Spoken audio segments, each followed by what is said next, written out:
Connectez-vous.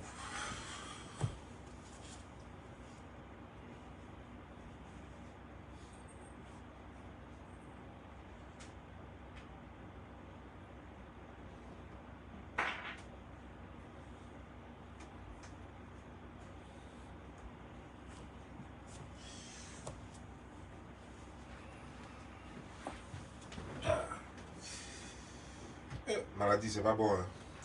Non, non, non. Surtout quand il y a des choses à faire et puis tu es quand même malade. C'est pas bon.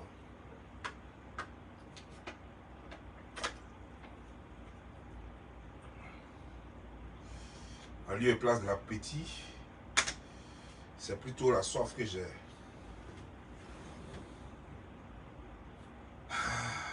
On dit, il y a un restaurant en Côte d'Ivoire, et ça me fait rire. Je n'arrive pas à y croire. Ça veut dire qu'au fait, c'est comme si on se retrouvait encore avant l'indépendance. Vous voyez un peu, non? Je ne sais pas s'il faut prendre ça au sérieux, parce que, au fait, je n'ai pas eu preuve de ça, mais quand, avec tout ce que je vois, les commentaires et tout, et Nathalie Yann même qui est allée sur leur page là-bas, commenter là-bas, je me dis que ça doit être sérieux. Je me dis que ça doit être sérieux.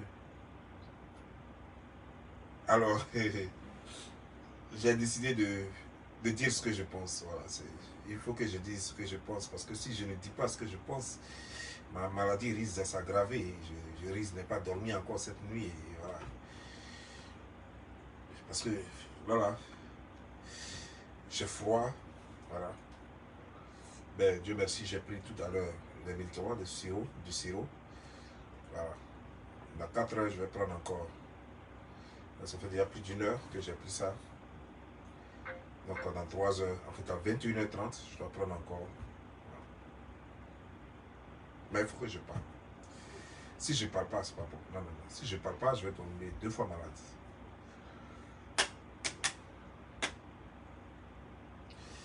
Donc, comme ça,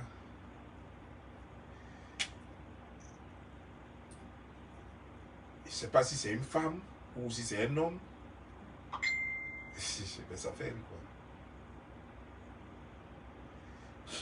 Bonjour à tous. J'aimerais faire un retour d'expérience sur le concept store. Le restaurant village d'Ibiza, Abidjan Bietri. Alors, suite à un TikTok d'une blogueuse culinaire sur le concept store restaurant, le village d'Ibiza, des amis et moi décidons d'aller découvrir le lieu. On s'accorde pour y aller le dimanche 2 octobre. Le jour venu, j'y vais avec un ami à moi, Anthony Taylor, en attendant d'être rejoint par une autre amie. Donc on arrive sur les lieux et à peine on descend du taxi, le vigile à l'entrée nous dit de repartir avec le taxi et que ce n'est pas la peine d'essayer d'accéder à l'endroit sous prétexte que quelqu'un a privatisé l'endroit. Déjà le parking en face du concept store restaurant était quasiment vide, donc j'avais du mal à croire l'excuse qu'il nous avait sortie. Donc on décide de patienter en attendant à quelques mètres de l'endroit. Dans le laps de temps, d'autres personnes arrivent et se font refuser l'accès au restaurant. Mais un groupe de femmes de type caucasienne réussit à accéder au restaurant. Je décide alors d'appeler le numéro affiché sur la page d'Instagram du resto concept store. C'est une dame qui répond et je lui demande si le restaurant est ouvert. Elle me confirme qu'il est ouvert, mais qu'on ne peut pas y manger, mais juste boire des cocktails.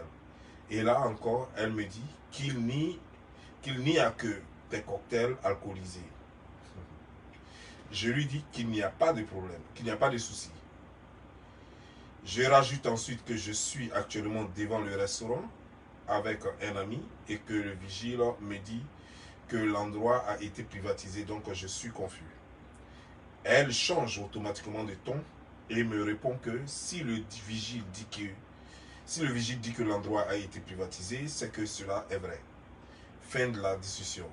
J'appelle donc mon ami pour lui expliquer la situation et je lui demande d'appeler le numéro du restaurant pour voir ce qu'elle aura comme réponse. Elle le fait et tombe sur la même dame qui lui dit que le restaurant est ouvert. Et là, mon ami s'énerve un peu et dit à la dame qu'on nous refuse l'entrée alors que le restaurant est ouvert, en nous sortant des excuses bidons. Après échange téléphonique entre mon ami et la dame du resto, mon ami m'envoie un message pour me dire que la dame en question allait venir vers nous à l'entrée pour nous recevoir. Ce qui a été le cas 5 minutes après.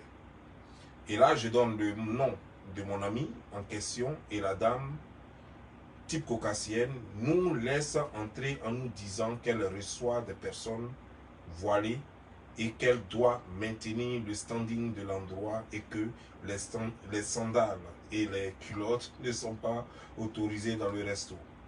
Je tiens à préciser qu'on était habillé casuel relax, pantalon, chino, chemise et mocassin. Après ça, on s'installe et on commande. Il y a bel et bien des cocktails non alcoolisés, juste 2. Des cocktails alcoolisés et de la nourriture. Je prends un cocktail alcoolisé, Bora Bora. Mon ami prend un Virgin Mojito.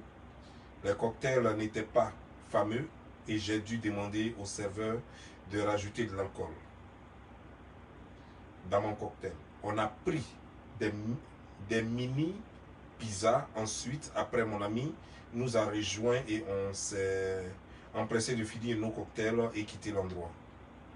Franchement, le cadre est beau avec la piscine et tout, mais l'accueil, l'irrespect du vigile, le favoritisme d'un certain type de personnes et le non-professionnalisme de la gérante gâchent tout le charme de l'endroit. Ils ont même réussi à faire des photos de l'endroit. Bon, il y a eu 1178 réactions. Comment quelqu'un peut aimer tant restaurant? Bon, moi, il y a une chose que je vais dire.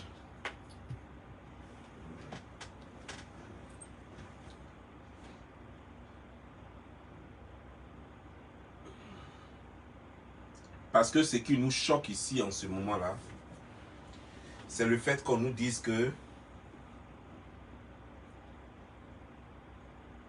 restaurant refuse des Africains à son enceinte. Un restaurant raciste refuse des Noirs.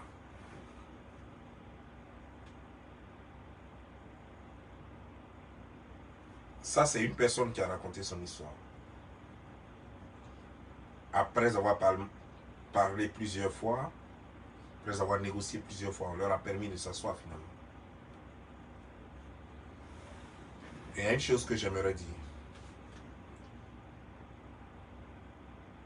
J'aimerais que les Ivoiriens aillent fermer ce restaurant-là, Manu Militari. C'est-à-dire que n'attendez pas jusqu'à ce week-end-là. Toute personne qui va attendre cette vidéo, allez-y, fermez ce restaurant, cassez tout dans ce restaurant-là.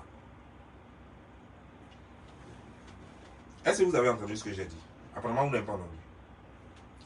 Toute personne qui entendra cette vidéo, allez-y et cassez tout dans ce restaurant-là. Moi, je ne suis pas là pour présenter le racisme. Le racisme, c'est le crime le plus horrible sur cette terre. Je ne m'amuse pas avec le racisme. Je l'ai vécu. Je l'ai vécu en Tunisie, je l'ai vécu en Russie, je l'ai vécu en Israël et je l'ai vécu aux États-Unis ici. Le racisme, c'est le crime le plus crapuleux et c'est pourquoi je demande à toute personne qui va écouter ma vidéo que tous les Ivoiriens qui vont écouter cette vidéo-là, direction vers Ibiza ou bien quoi, et fermez-moi ce restaurant. Vous n'avez pas besoin d'attendre procureur, policier, vous n'avez pas besoin. Ce n'est pas possible qu'une femme ou un monsieur, peu importe qui c'est, mais que une blanche une caucasienne ou un caucasien quitte son Europe natale, venir en Côte d'Ivoire, sachant très bien que la Côte d'Ivoire est une terre de Noirs et qu'elle, elle est blanche, si elle voulait vivre avec les blancs seulement, ou bien s'il voulait vivre avec les blancs seulement, avec les caucasiens, il aurait pu rester en Europe. Tu vas en Israël, tu ne trouveras pas. Il y a des Noirs même en Israël. D'ailleurs, les propriétaires de l'Israël, même, c'est des Noirs. Mais il y a des pays où tu ne trouveras pas de Noirs. La personne aurait pu aller dans ces pays-là, où tu es sûr que tu ne trouveras pas peut-être plus de 2-3 Noirs. Et tu fais un restaurant pareil, où tu n'as pas besoin de Noirs, tu n'as même pas besoin d'écrire dessus. Parce que, puisque tu feras le restaurant dans une ville où il n'y a pratiquement pas de Noirs, donc évidemment, tu ne verras aucun Noir. Et tes clients seront forcément des Blancs. Mais tu ne peux pas faire un restaurant sur la terre des Noirs, sur la terre de leurs ancêtres. C'est-à-dire que là où même tu es en train de piétiner, là, on a enterré leurs aïeux là. Tu es sur l'une des tombes de leurs aïeux. C'est-à-dire que l'arrière-arrière-arrière-grand-père de quelqu'un, un Noir, est enterré là.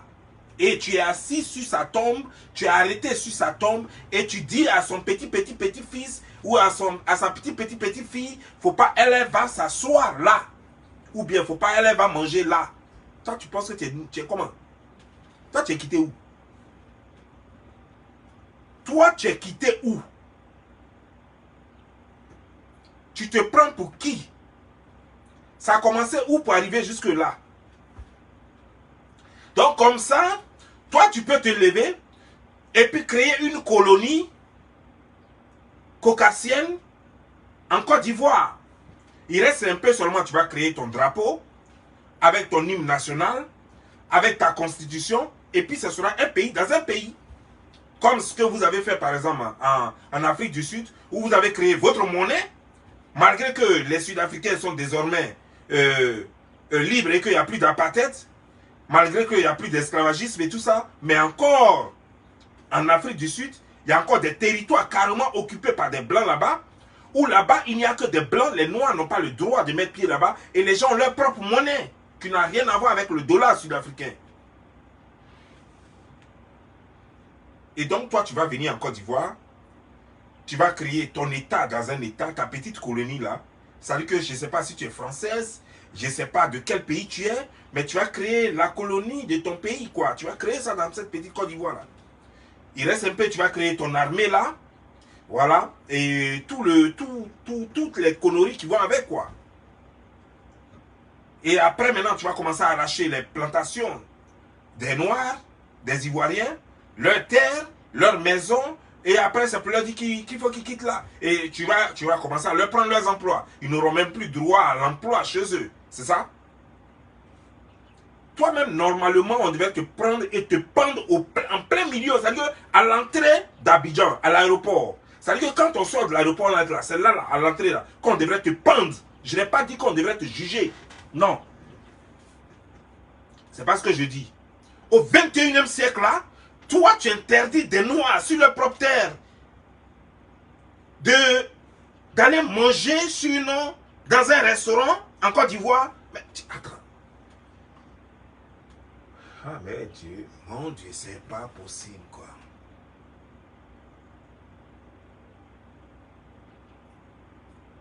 Non, attends, dites-moi que c'est faux, hein, sinon, si ce que vous me dites est vrai, je n'arrive pas à y croire encore. Et tout ce que vous faites, c'est de faire des postes. Est-ce que vous avez le temps de faire des postes? Il n'y a pas quelqu'un pour aller tout renverser là-bas, tout gâter là-bas? On devrait parler de ce restaurant au passé.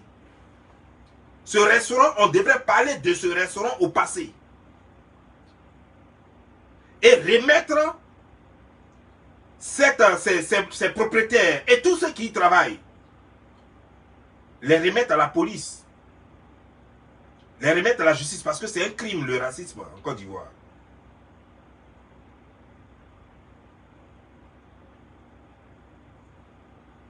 Donc toi tu quittes ensuite la terre des Blancs. Tu es tellement fatigué de voir les Blancs que tu viens en Afrique, en Côte d'Ivoire précisément. Et là encore, tu dis maintenant que non, tu n'es pas fatigué de voir des Blancs. Tu veux voir que des Blancs. Mais tu n'es pas sur une terre des Blancs. C'est pas parce que quand tu as descendu de l'avion, que tu as vu 43e Birman, que tu vas croire que tu es sur la terre des Blancs. C'est pourquoi on vous dit là, 43e Biman, ce n'est qu'à rentrer. Ils n'ont qu'à répartir où ils sont quittés. Parce que quand les gens viennent comme ça et puis on les voit comme ça, les gens pensent encore qu'ils sont dans leur pays de blanc. Non. Non. Tu ne peux pas quitter là-bas après le racisme que toi et tes parents faites vivre au noir. Ça ne te suffit pas. Là-bas, tu n'en vois plus assez. Comment tu as torturé les noirs, ce n'est plus suffisant. Alors, il faut aller maintenant sur la terre des noirs même pour les torturer dans leur âme. Sur la tombe de leurs parents. Ouais, tu as fait fort, madame ou monsieur. Je ne sais pas qui tu es, mais vraiment, vous avez fait fort. Ouais, ça là, même dans mon pire cauchemar, je n'aurais jamais imaginé que ça puisse exister, quoi.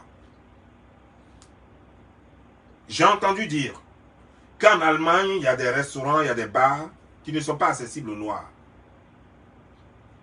Mais c'est un pays caucasien. Même si ce n'est pas normal, je comprends que c'est sur leur territoire. Mais je ne peux pas comprendre que dans un pays où les gens s'appellent des Dibeux, des Fwabi, des Bamba, des Sanogo, des Dago, des Babri, des choses, comment dire, et que tous ces noms-là, tu as entendu un seul nom caucasien dedans. C'est-à-dire que quand tu commences les Yapis, les choses, tous ces noms-là, de Dabou à Boisseau, jusqu'à Abidjan, d'Adjamé, à chose, tout ça là, même Biétri où tu es là, on t'a pas dit que Biétri il y a ses plaisatiers, les ébriaux ou les atiers, je sais pas. On t'a pas dit ça? Leur nom là, tu as vu déjà un tête de bouc dedans? Dans leur nom là, tu as vu déjà lèvres de chimpanzé dedans? Dans leur nom là, tu as déjà vu tête de cafard dedans? Malheur de minuit dedans? Est-ce que quand tu entends un nom ivoirien, on te dit tapez zigbele.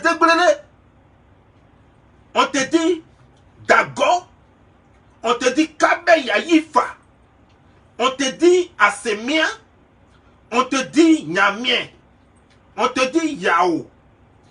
Mais tous ces noms-là, tu as déjà vu tête de serpent dedans? Est-ce que depuis tu es encore d'Ivoire, tu as déjà vu un Ivoirien qui s'appelle tête de serpent? Est-ce que tu as vu un Ivoirien qui s'appelle De Gaulle? Tu as vu ça où? Où son last name, c'est-à-dire que son nom de famille, c'est De Gaulle. Tu as vu ça où? Tu as déjà vu Macaroni ou bien Macron ou bien Macoustique ou bien je ne sais pas quoi? Tu as déjà vu ça en Côte d'Ivoire? Quand tu vas dans les rues là, tu ne vois pas les Fwabi, tu ne vois pas les Nyaï, tu ne vois pas les Gonogori, les noms difficiles à prononcer là. C'est pas ça que tu entends en Côte d'Ivoire. Donc, toi là-haut, terrain sur lequel tu es là, on t'a dit que c'était pour chef, c'est pour Bab de Biche, la terre là, Ibissa ou bien quoi. Tu ne vois pas? Ça ressemble à terre de Bab de Biche, ou bien ça ressemble à tête de Renault, ou bien ça ressemble à, comment dire, Sarkozy. Ou bien ça ressemble, tu as vu dessus, sur les papiers qu'on vous a donné là, il y a un nom Mitterrand dessus, ou bien il y a quoi dessus? Jacques Chirac, ou bien c'est quoi encore? Tu n'as pas vu les noms ivoiriens là? Donc qu'est-ce qui t'a fait penser à un moment donné que tu pouvais te tromper et chasser l'Ivoirien sur sa propre terre? Ça s'est passé quand? C'est arrivé quand? C'est dans quel rêve? C'est dans quel rêve? Tu as rêvé ça où?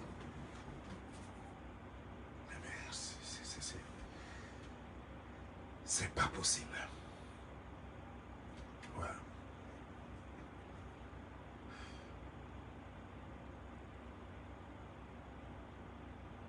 On se perd vraiment. Et votre soi-disant procureur, il est là, hein? Et je suis sûr que c'est eux qui font, c'est eux qui fument les cigares la nuit, c'est eux qui ont tout l'argent du pays là. Donc il est au courant de ce restaurant. Et il sait très bien qu'il y a du racisme là, mais il ne fera rien. Ça là, non, parce que lui il a affaire aux cyberactivistes. Lui il est procureur pour effrayer les cyberactivistes, pour les menacer, pour les intimider. Voilà. Voilà, il est là pour les politiciens. Lui, il n'est pas là pour faire le droit. Non, non, non. Ça, là, un cas de racisme sur un territoire ivoirien, ça ne l'intéresse pas. Voilà, un gars fou comme ça, un procureur malade, disjoncté dans la tête, un fou, un aliéné, un gars qu'on devrait prendre, et amener à Bergerville pour le soigner parce qu'il ne vaut rien, c'est un fou, il ne connaît rien, c'est un idiot. Un gars comme ça, il ne fait rien, il ne va rien faire.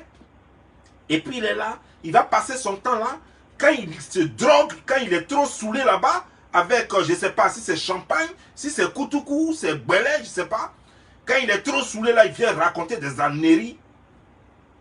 Alors que voilà une souffrance que traverse le peuple ivoirien. Voilà une souffrance que traverse le peuple ivoirien. Avec sa taille, il a tellement grandi qu'il n'a jamais atteint les 1,60 m, ce procureur. Et il est là, tout ce qu'il fait, c'est d'emmerder les gens corrompus jusqu'aux os.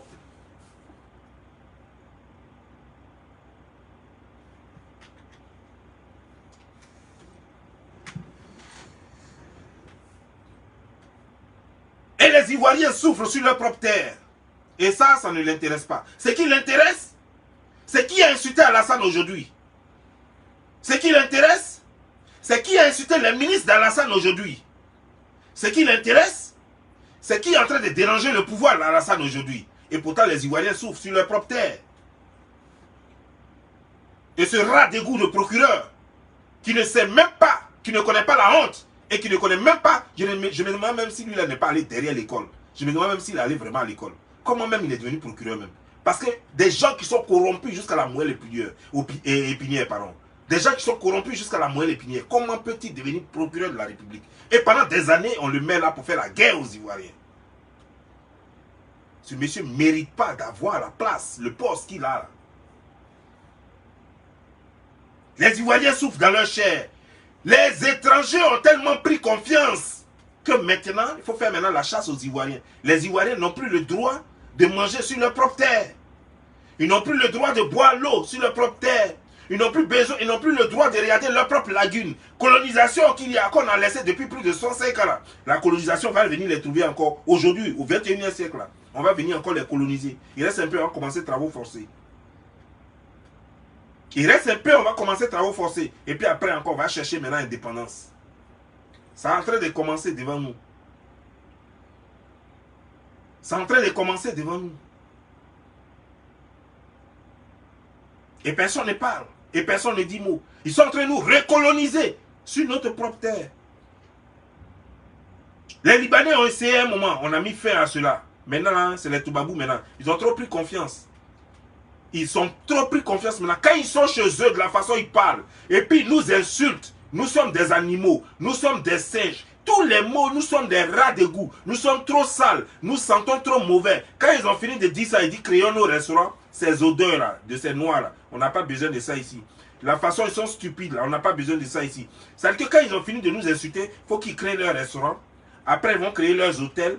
Après, ils vont créer leurs églises. Après, et puis, au fur et à mesure, puis, ils vont prendre toute la Côte d'Ivoire. Après, ils auront leur marché, leur supermarché, et puis, ainsi de suite. Ils auront leurs bus, leurs écoles, et puis, ainsi de suite. Et puis, nous, là, on fait comment maintenant pour vivre sur nos propres terres? Parce que vous pensez que c'est un truc, un acte délibéré, un acte juste comme ça. C'est un truc réfléchi, pensé. C'est ce qu'ils se disent à leurs réunions, parce que ces gens font des réunions. C'est une communauté. Et les autres communautés savent, parce que quand ils viennent, quand même, ils regardent dans le restaurant et ils ne voient jamais de noirs assis là-bas. Et c'est vrai qu'ils posent des questions. Et on leur dit, non, ne vous inquiétez pas, ça c'est pour juste nous, hein, non. Ces gens-là, ces bâtards-là, ces gens sales-là, ces gens avec leurs puanteurs, leurs odeurs, on n'a pas besoin d'eux aussi, là. Donc, après nous avoir insultés, après nous avoir critiqués, après avoir manifesté la haine, maintenant, il faut créer maintenant des structures. À commencer par des restaurants, des hôtels, des transports publics, peut-être des écoles, et ainsi de suite. Des collèges, des universités, pour nous interdire notre propre pays maintenant. Après, ils vont créer leur propre monnaie, qui sera certainement plus forte que la nôtre. Après, maintenant, il y a des coins même, ils vont avoir leur propre zone. Pour pouvoir avoir accès maintenant à leur zone, on va demander visa dans notre propre pays.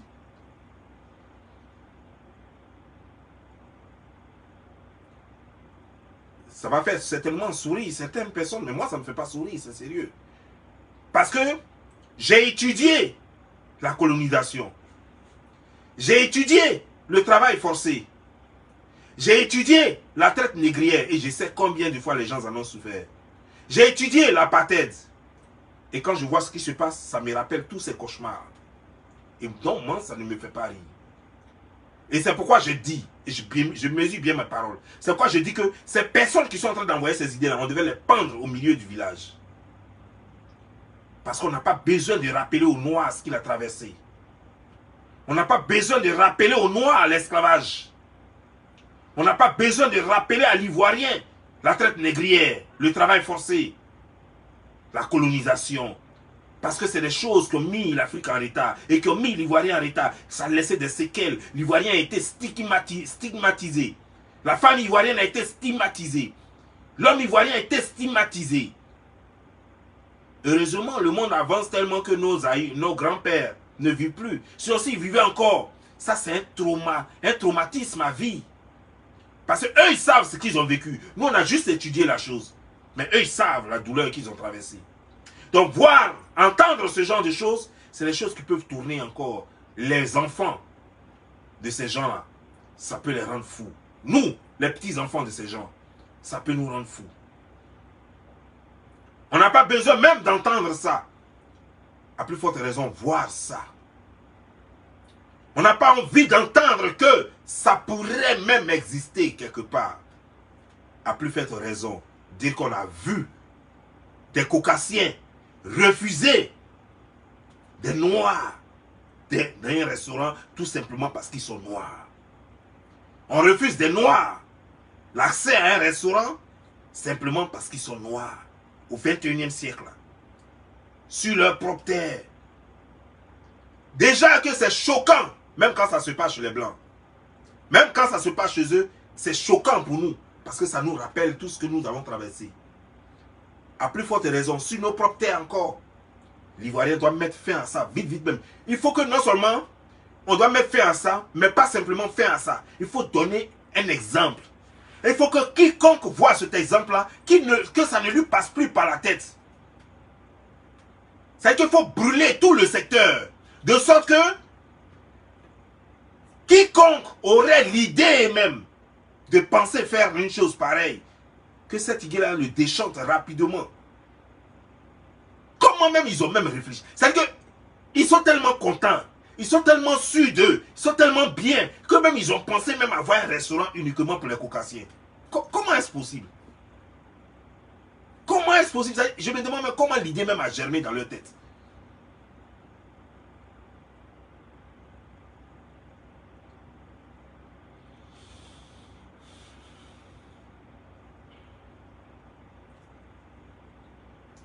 Chers Ivoiriens, personne ne doit écrire votre histoire. Le respect s'impose. Vous voulez être respecté? Le respect s'impose. Même si vous n'êtes pas riche, même si vous n'êtes rien, ne laissez personne venir sur vos terres. Vous insulter, vous écraser. Vous traitez de moins que rien et vous rappelez les mauvais souvenirs que ont vécu vos parents, vos ancêtres. Tout est dans vos mains. Si vous voulez qu'on vous respecte, on va vous respecter. Ça a commencé avec les Libanais. Ça continue avec les Blancs maintenant. Après, c'est les Indiens eux-mêmes qui vont se foutre de tout vous sur votre propre terre. Les Asiatiques vont venir se foutre de vous sur votre propre terre. Et après, ne soyez pas étonnés qu'après votre pays ne soit plus à vous. Sur ce, moi je vous laisse. En tout cas, portez-vous bien. Et que Dieu nous bénisse. Ciao.